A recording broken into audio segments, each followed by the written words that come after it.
Assalamu alaikum viewers and welcome back to my channel Study Law with Bushra.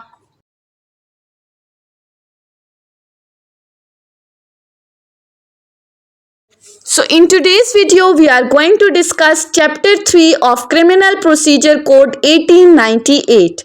But before starting the discussion, I request you all to please subscribe to my channel and don't forget to press the bell icon for latest updates. Do share this video with your friends and don't forget to comment your feedback. So let's move towards the discussion.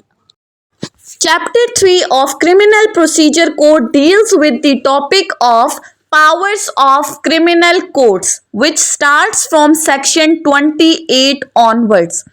अब इससे पहले चूंकि हम CrPC के कुछ lectures law gate के लिए discuss कर चुके थे, तो हमने उनमें सेक्शन 28 से सेक्शन 30 तक डिटेल में डिस्कस किया था पावर्स ऑफ क्रिमिनल कोर्ट्स के बारे में। उसका लिंक मैंने यहाँ पर अटैच कर दिया है, आप लोग देख सकते हैं। आज की इस वीडियो में हम इसके पार्ट बी को डिस्कस करेंगे, जो कि डील करता है sentences which may be passed by courts of various classes, कि कौन कौन सी कोर्ट्स किस किस तरह की सेंटेंसेस पास कर सकती हैं, उनकी लिमिटेशंस क्या हैं। सो स्टार्ट करते हैं सेक्शन 31 से। सेक्शन 31 बात करता है sentences which high court and session courts में पास। अब यहाँ पर हाई कोर्ट और सेशन कोर्ट्स की बात की गई है। सबसे पहले क्लॉज 1 कहती है अ high court may pass any sentence authorised by the law. High court को ये पावर दी गई है कि वो लॉ के अकॉर्डिंग कोई भी सेंटेंस अवॉर्ड कर सकती है, उस पर किसी तरह की कोई भी रिस्ट्रिक्शंस नहीं लगाई गई। हाई कोर्ट पर कोई पाबंदी नहीं है, उसको बाउंड नहीं किया गया, बल्कि ये कहा है कि लॉ के अकॉर्डिंग वो कोई भी सेंटेंस पास कर सकती है जिसमें हमारे पास डेथ पेनल्टी भी इंक्लूडेड है। इम्प्रिजनमेंट की भी कोई लिमिट नहीं है और साथ ही साथ वो डेथ पेनल्टी भी अवॉर्ड कर सकती है। क्लॉज 2 अ सेशन जज और एडिशनल सेशन जज में pass any sentence authorised by the law but any sentence of the death passed by any such जज shall be subject to the confirmation by the high court. दूसरा बात किया है session court की और additional session courts की, कि जितने भी हमारे पास सेशन जजेस हैं और एडिशनल जजेस हैं वो भी तमाम तरह की सेंटेंसेस अवॉर्ड कर सकते हैं according to the law, but restriction क्या लगा दी है उन पर कि वो जो भी सेंटेंस पास करेंगे उसके लिए हाई कोर्ट की कंफर्मेशन रिक्वायर्ड है। अब सेशन और एडिशनल सेशन जज दोनों इक्वल फेस पर हैं, दोनों की जुडिशियल पावर्स जो हैं वो सेम हैं, दोनों एक ही तरह की जो सेंटेंसेस हैं वो अवॉर्ड कर सकती हैं। लेकिन यहाँ पर रिस्ट्रिक्शन क्या है कि जब भी डेथ पेनल्टी अवॉर्ड करनी होगी तो उसका रेफरेंस बना के ये सेशन कोर्ट्स हाई कोर्ट में भेजेंगी और फिर हाई कोर्ट जब उसको कंफर्म करेगी तो फिर ये आगे इस पनिशमेंट को इम्प्लीमेंट करवाया जाएगा। उसके बाद आ जाते हैं क्लॉज 3 के ऊपर। क्लॉज 3 क्या कहती है एन असिस्टेंट सेशन जज में pass any sentence authorised by law except a sentence of death और इम्प्रिजनमेंट एक्सीडिंग 7 years। अब यहाँ पर असिस्टेंट सेशन जजेस की बात की गई है जो कि इन प्रैक्टिस एग्जिस्ट नहीं करते, लेकिन थ्योरी के अकॉर्डिंग क्या कहा गया है कि असिस्टेंट सेशन जजेस भी सेक्शन 53 ऑफ पीपीसी के अकॉर्डिंग हर तरह की पनिशमेंट अवॉर्ड कर सकते हैं, लेकिन वो डेथ पेनल्टी अवॉर्ड नहीं कर सकते असिस्टेंट सेशन जजेस। उन पर ये रिस्ट्रिक्शन लगा दी है और साथ ही साथ 7 साल से ज़्यादा की इम्प्रिजनमेंट अवॉर्ड नहीं कर सकते। सो सेक्शन 31 के अकॉर्डिंग हाई कोर्ट के पास कोई रिस्ट्रिक्शन नहीं है। सेशन जजेस की रिस्ट्रिक्शन क्या है, हाई कोर्ट की कंफर्मेशन है, और असिस्टेंट सेशन जजेस डेथ पेनल्टी और 7 साल से ज़्यादा की सज़ा अवॉर्ड नहीं कर सकते। उसके बाद आ जाते हैं सेक्शन 32 के ऊपर। सेक्शन 32 बात करता है सेंटेंसेस विच द मैजिस्ट्रेट्स में पास। अब यहाँ पर मैजिस्ट्रेट्स की बात की गई है। लास्ट सेक्शन में सेशन जजेस, हाई कोर्ट और एडिशनल सेशन जजेस की बात की थी। अब आ जाते हैं मैजिस्ट्रेट्स के बारे में। सेक्शन 32 क्या कहता है द कोर्ट्स ऑफ मैजिस्ट्रेट में पास the following sentences.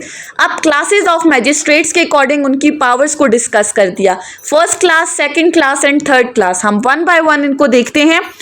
First class magistrate जो कि इन प्रैक्टिस एग्जिस्ट कर रहे हैं उनके बारे में कहा गया है कि फर्स्ट क्लास मैजिस्ट्रेट्स 3 साल तक की इम्प्रिजनमेंट अवॉर्ड कर सकते हैं, जिसमें हमारे पास सॉलिटरी कन्फाइनमेंट यानी कि कैद तन्हाई भी इंक्लूडेड है। इसके साथ साथ चूंकि पीपीसी ने क्या कहा, इम्प्रिजनमेंट के साथ फाइन भी अवॉर्ड किया जाएगा, तो ये फर्स्ट क्लास मैजिस्ट्रेट 45,000 रुपये का फाइन अवॉर्ड कर सकती हैं, जिसमें हमारे पास अर्श और दमन भी इंक्लूडेड है। सेकंड क्लास मैजिस्ट्रेट की तरफ आ जाते हैं। सेकंड क्लास मैजिस्ट्रेट्स को ये पावर्स दी गई हैं कि वो 1 साल तक की इम्प्रिजनमेंट अवॉर्ड कर सकते हैं, जिसमें हमारे पास सॉलिटरी कन्फाइनमेंट भी इंक्लूडेड है और इसके साथ 15,000 रुपीज़ का फाइन भी अवॉर्ड कर सकते हैं। जैसे जैसे क्लास आगे जा रही है इनकी पावर्स में लिमिट आ गई है। थर्ड क्लास मैजिस्ट्रेट के पास ये पावर है कि वो सिर्फ और सिर्फ 1 महीने की इम्प्रिजनमेंट अवॉर्ड कर सकता है और इसके साथ साथ 3,000 रुपीज़ अवॉर्ड कर सकता है। सो सेक्शन 32 ने हमें क्या बताया, क्लासेस ऑफ मैजिस्ट्रेट्स के अकॉर्डिंग मैजिस्ट्रेट्स की जो पावर्स हैं सेंटेंसेस अवॉर्ड करने की, इम्प्रिजनमेंट या फाइन अवॉर्ड करने की, उसको कैटेगराइज कर दिया। उसके बाद आ जाती हैं सेक्शन 33 के ऊपर। सेक्शन 33 बात करता है power of magistrates to sentence to imprisonment in default of the fine. अब इस सेक्शन के अंदर मैजिस्ट्रेट की किन पावर्स को डिफाइन किया गया है कि अगर किसी बंदे को मैजिस्ट्रेट्स इम्प्रिजनमेंट के साथ फाइन इम्पोज करते हैं, हमने क्या कहा, पीपीसी में जब भी आप डेफिनेशन क्लॉजेस को या पनिशमेंटल क्लॉजेस को उठा के देखें तो वहाँ पर कहा जाता है कि इम्प्रिजनमेंट के साथ इतना इतना फाइन भी अवॉर्ड किया जाएगा। सो सेक्शन 33 कहता है कि अगर किसी बंदे के ऊपर इम्प्रिजनमेंट के साथ फाइन इम्पोज किया गया है और वो बंदा वो फाइन पे नहीं करता, डिफ़ॉल्ट कर जाता है उस फाइन की पेमेंट में, तो फिर मैजिस्ट्रेट उसको क्या सज़ा देगा। सेक्शन 33 मैजिस्ट्रेट की उन पावर्स को डिस्कस कर रहा है। Clause 1, the court of any magistrate may award such terms of imprisonment in default of payment of fine as is authorised by law in case of such default. May का word use हुआ है, mandatory provision नहीं है, discretionary powers हैं कि वो default of the payment of fine के case में किस तरह की इम्प्रिजनमेंट दे सकता है। आगे कुछ प्रोवाइजोज अटैच की गई हैं। सबसे पहली प्रोवाइजो क्या कहती है, the term is not in excess of the magistrates powers under this code, कि इस सीआरपीसी के अंदर जो मैजिस्ट्रेट्स की पावर को डिफाइन किया गया है, मैजिस्ट्रेट अपनी उन ऑथराइज पावर से एक्सीड नहीं कर सकता। Secondly, in any case decided by magistrate where imprisonment has been awarded as a part of substantive sentence, the period of imprisonment in default of payment of fine shall not exceed 1/4 of the period of imprisonment which such magistrate is competent to inflict as a punishment otherwise than in imprisonment in default of the fine. Secondly, कहा क्या है कि magistrate जो substantive sentence award कर रहा है, यानी कि अगर किसी बंदे ने कोई ऑफेंस कमिट किया है और उसको उस ऑफेंस के लिए जो सज़ा दी गई है उसके साथ साथ एडिशनल सज़ा में default of the payment of fine के केस में 1/4 of the actual substantive imprisonment दे सकता है, यानी कि जिस ऑफेंस की सज़ा उसको जो दी गई है उसका 1/4 हिस्सा मज़ीद उस सज़ा में ऐड किया जाएगा। फॉर एग्ज़ाम्पल, हमने कहा फर्स्ट क्लास मैजिस्ट्रेट 3 साल की पनिशमेंट दे सकता है। अगर किसी केस में उसने किसी बंदे को 3 साल की इम्प्रिजनमेंट दी है तो in addition default of the payment of fine के केस में मज़ीद 9 महीने यानी कि एक्चुअल सज़ा का 1/4 हिस्सा इंक्लूड किया जाएगा उस सज़ा में। सो 3 साल की सज़ा के साथ 9 महीने मज़ीद ऐड किए जाएंगे एडिशनल सज़ा के तौर पर। सो सेक्शन 33 ने क्या कहा कि जहाँ पर default of the payment of fine की बात आती है तो वहाँ पर सब्सटेंटिव सज़ा के साथ एडिशनल सज़ा के तौर पर सिर्फ उस सज़ा का 1/4 हिस्सा इंक्लूड किया जाएगा। नेक्स्ट है हमारे पास सेक्शन 34 जो कि हम ऑलरेडी डिस्कस कर चुके हैं। जब हमने सेक्शन 30 के मैजिस्ट्रेट को डिस्कस किया था तो उसके साथ उसकी इन्हांस पनिशमेंट की भी बात पावर्स की भी बात को डिस्कस किया था। सेक्शन 34A जो है वो रिपील्ड हो चुका है। सेक्शन 35 की तरफ आते हैं। Sentence in case of conviction of several offences at one trial.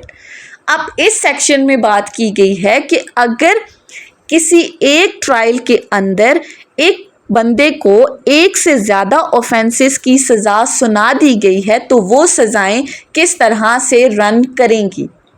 अब ये सेक्शन बहुत ही ज़्यादा इम्पॉर्टेंट सेक्शन है, सो आपने बहुत ही अटेंटिवली इस सेक्शन को सुनना है। सेक्शन 35 से पहले आपको याद हो तो हमने डेफिनेशन क्लॉजेज में जब चार्ज को डिफाइन किया था तो हमने कहा था where the charge contains more than one heads, और हेड्स का हमने क्या कहा था, मतलब क्या है, offences.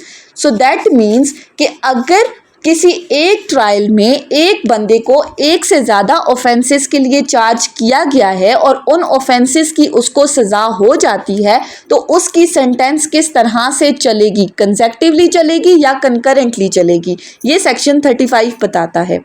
So when a person is convicted at one trial of two or more offences, the court may, subject to the provisions of section 71 of PPC, sentence him for such offences to the several punishments prescribed therefore, which such court is competent to inflict. Such punishments, when consisting of imprisonment to commence the one after the expiration of the other in such order as the court may direct, unless the court directs that such punishments shall run concurrently.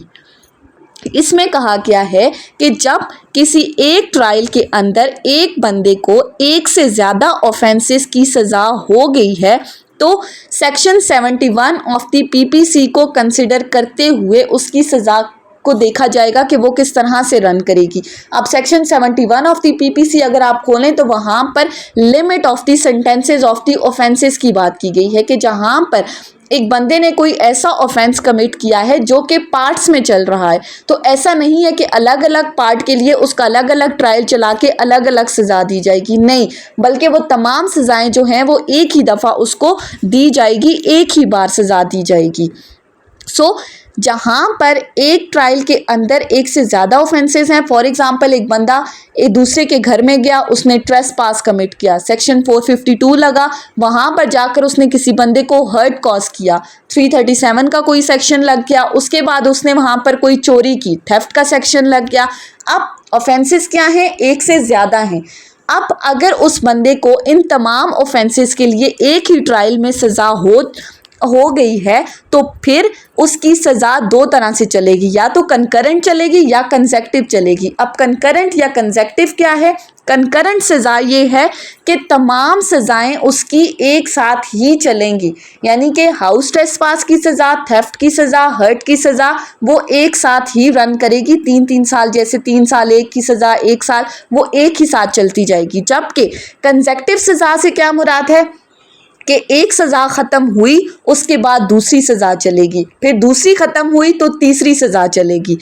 अब ये चीज़ court ने decide करनी है at the time of awarding the imprisonment और at the time of announcing the decision of the case. उसने ये चीज़ clear cut बतानी है कि इस ऑफेंसेस की सज़ा कंकरेंटली चलेगी या कंसेक्टिवली चलेगी। मोस्टली क्या होता है कि सज़ाएं कंकरेंट ही चलती हैं, एक साथ ही सारे ऑफेंसेस की सज़ा। Secondly, in case of consecutive sentences, it shall not be necessary for the court, by the reason of the aggregate punishment for the several offences being in excess of the punishment which it is competent to inflict, to send the offender for trial before the higher court. अब इसमें कहा गया है कि अगर consecutive sentence उसको सुनाई गई है, यानी कि एक ख़त्म हुई उसके बाद दूसरी ख़त्म हुई तीसरी, तो इसके लिए ज़रूरी नहीं है। फॉर एग्ज़ाम्पल अगर कोई मैजिस्ट्रेट है, हम कहते हैं कि वो 3 साल की इम्प्रिजनमेंट दे सकता है, फर्स्ट क्लास मैजिस्ट्रेट, तो अगर उसने किसी बंदे को किसी ऑफेंस में थेफ्ट की सज़ा 3 साल सुनाई, उसके बाद हाउस ट्रेसपास की सज़ा 1 साल या 3 साल सुनाई, जो भी सज़ा बनती है, फिर हर्ट की सज़ा सुनाई, तो अगर हम इन तमाम सज़ाओं का एग्रीगेट निकालें तो वो 6-7 साल की सज़ा बन जाती है, जो कि मैजिस्ट्रेट की पावर्स को तो एक्सीड कर रही है, क्योंकि वो तो सिर्फ 3 साल तक की पनिशमेंट दे सकता है। तो क्या ऐसे केस में मैजिस्ट्रेट अपने इस केस को हायर फोरम पे ट्रांसफ़र करेगा? नहीं। सेक्शन 35 कहता है कि सिर्फ और सिर्फ इस वजह से कि एग्रीगेट ऑफ पनिशमेंट उसकी एक्चुअल पावर्स को एक्सीड कर रहा है, मैजिस्ट्रेट ऐसे केसेस का जो ट्रायल है वो हायर कोर्ट को ट्रांसफ़र नहीं करेगा।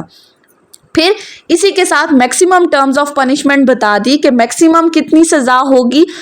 In no case such person shall be sentenced to imprisonment for a longer period than 14 years, कि जहाँ पर भी कंसेक्टिव पनिशमेंट अवॉर्ड की गई है तो वहाँ पर कंसेक्टिव सज़ा सिर्फ और सिर्फ 14 साल तक की होगी। क्लॉज 2 क्या कहती है?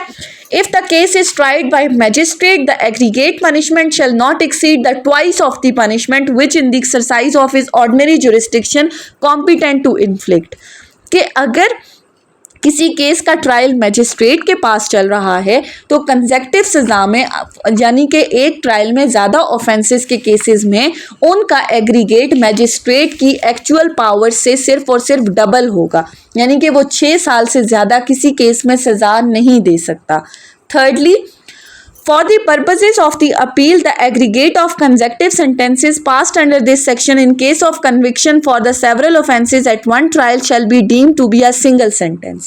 अब यहाँ पर अपील की बात की गई है कि अगर एक केस में एक से ज़्यादा ऑफेंसेस की सज़ा किसी बंदे को हो गई है और उसकी सज़ा कंसेक्टिवली रन करेगी, यानी कि एक ख़त्म होने के बाद दूसरी, तो अगर उस बंदे ने इन केसेस में अपील फाइल करनी है तो ऐसा नहीं है कि वो हर सज़ा के लिए एक सेपरेट अपील फाइल करेगा। नहीं, सेक्शन 35 कहता है कि सारी सज़ाओं के लिए एक सिंगल अपील ही फाइल की जाएगी बिफोर दी हायर फोरम। आप सिर्फ और सिर्फ इस वजह से कि सज़ाएँ अलग हैं, ऑफेंसेस डिफरेंट हैं, आप जो है सेपरेट अपील फाइल नहीं करोगे। सो सेक्शन 35 ने सिंपली कहा कि जहां पर एक बंदे को एक ट्रायल में एक से ज़्यादा ऑफेंसेस की सज़ा दे दी गई है तो कोर्ट ने ये चीज़ डिटरमिन करनी है कि इसकी ये सज़ा कंकरेंटली रन करेगी या कंसेक्टिवली रन करेगी।